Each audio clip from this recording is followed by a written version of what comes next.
గారికి పెద్దలు అంటే అందరి పేర్లు లేట్ అయిపోతుంది కాబట్టి అందరికి ప్రత్యేక మంచిది. మేము ఒక అబ్బాయి ఇక్కడ విగ్రహం పెడుతున్నాడు ఒకడే అన్నప్పుడు ఒక నెల రోజులు క్రితం మా టీం 10 మంది ఇక్కడికి వచ్చాం. అబ్బాయికి ఏమీ తెలియలేదు, అసలు అంబేద్కర్ విగ్రహం పెడుతున్నాం అన్నాడే గాని అసలు ఎందుకు పెడుతున్నాం ఏందనేది కూడా లేదు. పాప బర్త్డేకి ఓపెన్ చేయాలన్నా మీరు మాకు కొన్ని సలహాలు చెప్పండి అన్నారు కానీ ఆ తర్వాత కూడా మమ్మల్ని సంప్రదించలేదు.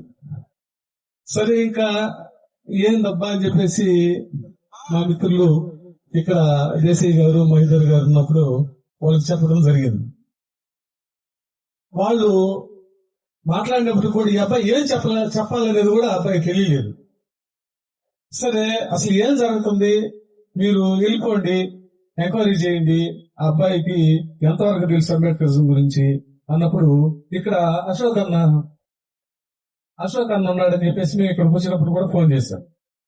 సరే ఆయనకి అనుభవం ఉంది, ఏదో విధంగా చేయాలి, చేసేస్తామని అన్నట్టే అంటున్నారు కానీ అసలు ఎలా చేయాలనేది ఒక ఆలోచన అయితే అబ్బాయికి రాలేదు. ఈ గ్రామంలోనే మాకు గ్రామంలో ప్రతి గ్రామంలో కూడా 2 వర్గాలు ఉంటాయి. ఒక వర్గం మనకు సపోర్ట్ చేయదు, అంటే మా అనుభవంతో ఇట్లాగా ఉందేమో అని చెప్పేసి మేము అబ్బాయిని అంత ఇబ్బంది పెట్టకుండా అబ్బాయి ప్రకారం ఇవ్వండి అని చెప్పడం జరిగింది. అయితే ఈ క్రమంలో విగ్రహం పాప బర్త్డేకి పెడుతున్నారు సార్, ఏంది అసలు ఈ పాంప్లెట్ ఏంది, అంబేద్కర్ ఏం చెప్పాడు అనేది కనీసం దాంట్లో రాయలేదు, పేర్లు మాత్రం వేశారు, ఇది ఎంతవరకు కరెక్ట్ అని చెప్పేసి కొంతమంది మమ్మల్ని అడిగినప్పుడు నేను సార్ ఆ పాంప్లెట్ పెట్టి అంబేద్కర్ సార్ వీళ్ళంతా కూడా సో ఇది సార్ పరిస్థితి అన్నప్పుడు అర్థమైంది అన్నాడు.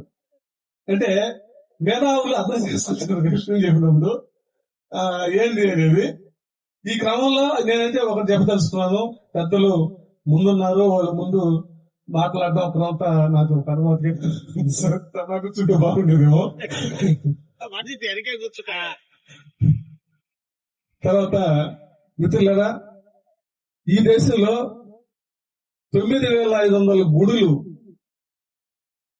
9,500 బడులు కూల్చేసి 5,000 గుడులు కట్టారు. ఇప్పుడు ప్రపోజల్ పెట్టారు. అంటే బడుల కంటే గుడులు బెస్ట్ వాళ్ళకి. ఎందుకంటే గుడులు అంటే అసలు వాస్తవంగా అంబేద్కర్ గారు లేకపోతే ఒకసారి సార్ చెప్పింది నేను, మనకు బడులకు కూడా గోసీలు పెట్టి నామాలు పెట్టి పంపించేవాళ్ళు. అంబేద్కర్ ఆయన లేకపోతే గోసీలు పెట్టి నామాలు పెట్టి మనకు బడులకు పంపించేవాళ్ళు మన వాళ్ళు.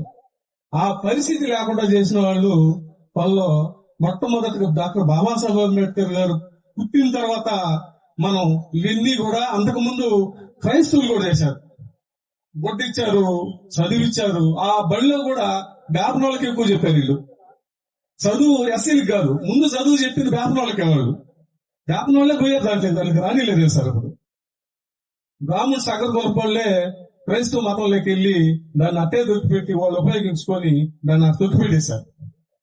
తర్వాత మనోళ్ళు అక్కడక్కడ చదువుకొని ఆ క్రైస్తవ మతాన్ని ఎత్తుకున్న తర్వాత ఇప్పుడు వాళ్ళు డెవలప్ అయ్యే కొద్ది ఆ మతాన్ని ఏ విధంగా తొక్కియాలి, ఆ మతంలో ఎవరున్నారు అని అంటే ఎస్సీలు ఎక్కువ ఉన్నారని చెప్పేసి దళిత క్రైస్తవుల మీద దాడులు మొదలు పెట్టడం స్టార్ట్ చేసేసారు. దీన్ని దళిత క్రైస్తవుల మీద దాడులు అనే విషయంలో ఏలూరులో జడా శ్రావణ్ అనే ఆయన హైకోర్టు న్యాయమూర్తి జడ్జిగా ఉన్నటువంటి ఆయన హైకోర్టు రాజీనామా చేసి ఇప్పుడు న్యాయమూర్తిగా ఉన్నటువంటి ఆయన ఏలూరులో సభ పెట్టడం జరిగింది. ఆ సభకి మేమంతా కూడా పోయాం ఇక్కడి నుంచి. ఆ సభలో కూడా నేను స్టేజీ మీదే ఆయన పక్కనే కూర్చోన్నాను. అయితే అక్కడ రావణ్ అనే వ్యక్తి పవన్ కళ్యాణ్ ఏమైతే మాట్లాడాడో ఆ భాష అతను వాడాడు. ఆ భాషకి వాళ్ళు తట్టుకోలేక, అంటే ఏదైతే అవతల వ్యక్తి ఏదైతే మాట్లాడినాడో అదే భాషని ఇతను మాట్లాడుతున్నాను, నువ్వన్న మాట నేను అంటున్నానని చెప్పిన దానికి అతని మీద 100 కేసులు పెట్టి దేశద్రోహం కేసు పెట్టి లోపలేయడం జరిగింది. దీని తర్వాత మేమంతా కూడా అంటే మొత్తం రాష్ట్రం అంతా కూడా మీరు దళితులు ఇక నుంచి దళిత క్రైస్తవులు కూడా మీరు సపోర్ట్ చేయండి.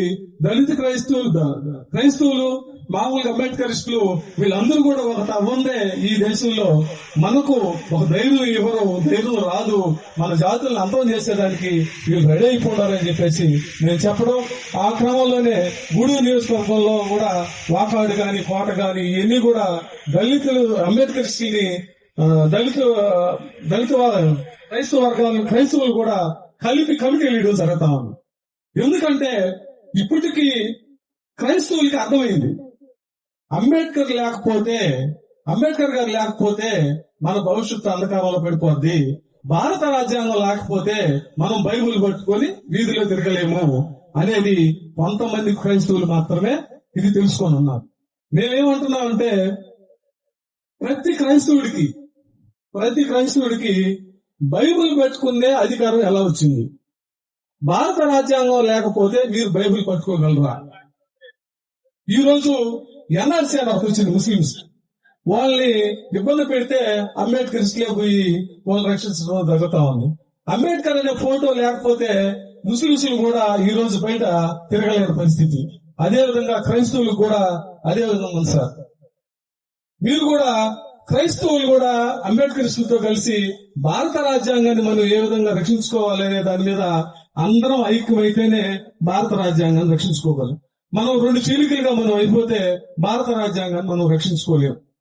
దీన్ని దృష్టిలో పెట్టుకొని అందరూ కూడా మనోళ్ళు ఎక్కడికక్కడ సార్ చెప్పాడు, ఇప్పుడు ఎక్కడికక్కడ మనం ఏకమై కొన్ని సమావేశాలు పెట్టుకొని మాట్లాడుకోకపోతే మన భవిష్యత్తు అంధకారంలో పడే పరిస్థితి ఉంది. కాబట్టి అందరూ ఏకమై భారత రాజ్యాంగాన్ని కాపాడుకోవడానికి మనం ప్రయత్నం చేయాలని కోరుకుంటూ జై భీమ్, జై భారత్. Thank you.